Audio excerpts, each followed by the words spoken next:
What is the blood pressure test? Well, I'm going to cover that today, so stay tuned and don't go anywhere.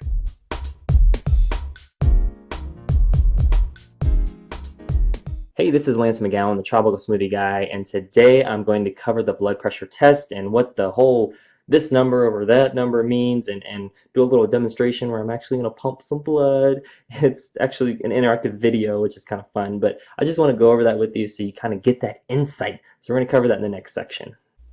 Hey, this is Tropical Smoothie Guy, and we're going to learn about the blood pressure test. And so, blood pressure is the measure of the pressure of the inside of the artery walls generated during the contraction and relaxation of the ventricles. And when the ventricles contract to force blood out into the arteries, systolic pressure, the top number, is recorded.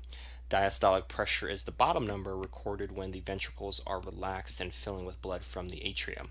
So this special gauge, which is, I'm going to highlight it because it's a really long word, and if you can pronounce that, please leave it in the comment section. But this records the numbers that become your blood pressure. This module explains in step-by-step fashion how the traditional blood pressure test works, and we'll follow the steps to see and hear. That's right, there's going to be some audio, how your blood pressure score is generated. So you can see here the blood pressure test measures the amount of pressure exerted on your artery walls by the blood flowing throughout your body.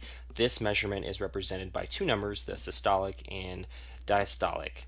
Whenever you have your blood pressure taken, the top number is systolic and the bottom number is diastolic here.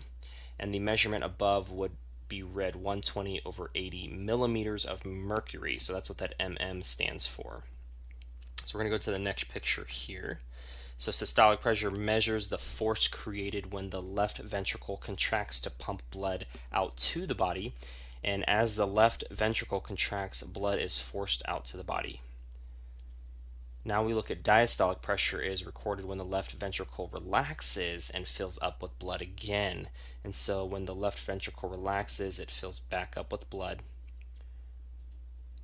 So this is kind of cool. So you have the gauge that measures systolic and diastolic pressure. The cuff inflates to squeeze the brachial artery, temporarily halting blood flow. The valve deflates the cuff.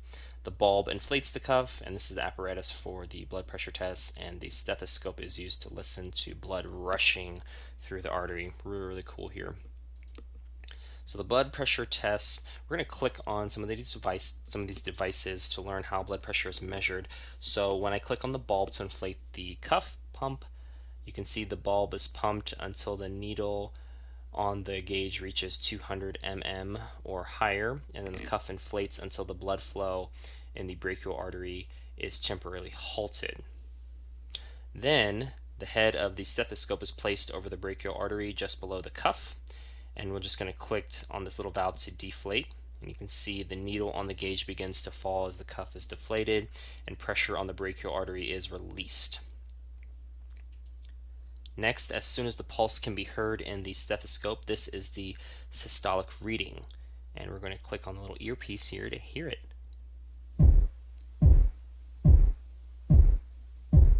That's pretty cool.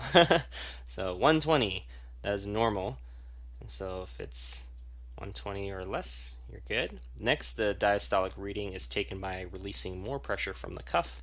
So we're going to click on the valve to release more pressure from the cuff here.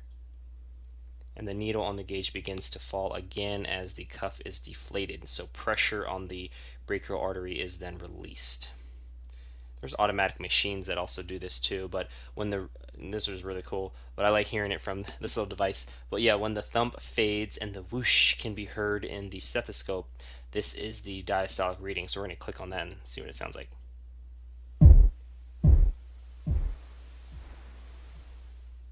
That's really cool. That's the sound of blood rushing through the body, and all those hundreds of thousands, if not millions of cells, red blood cells running through. So in this example, the diastolic measurement is recorded as 80 for a blood pressure reading of 120 over 80 mmHg. And so the American Heart Association considers a blood pressure reading below 120 over 80 to be in the normal range, and the chart below shows the range of blood pressure categories here. So normal is less than 120 for systolic, and then diastolic here is less than 80, And so you can see how it progresses from prehypertension, high blood pressure, hypertension stage 2, and then hypertension crisis, which would be higher than 180, or the diastolic would be higher than 110. And so it can progress pretty quickly in these ranges. And so what we want to do is make sure that our arteries are clear so that there's less blood pressure and less inflammation going on. So as you can see, your blood pressure test involves your systolic and diastolic blood pressure. Okay, so those are really important to think about, and having 120 over 80 is normal according to the American Heart Association. Anything higher than that is going to mean our heart is working harder to push the same amount of blood through basically tinier tubes, or tubes that have a little bit more plaque buildup and inflammation inside of them. And so blood pressure is indication that we are getting some constriction unnecessarily. And so we want to get that back to normal and look at, yes, hereditary is one factor, but the majority of health issues with regards to heart come to what we're actually eating, so diet and lifestyle. And so we have to look at that, because that is the main thing we can control. We can't control hereditary, but we can control what we put on and in our body, and specifically our mouth. So that is going to be very important to look at, and this test is one way that you can gauge how your heart is doing and how hard it is working. You want your heart to work, but you don't want it to work too hard, and you don't want it to be lazy either. You want it to be working at a steady pace.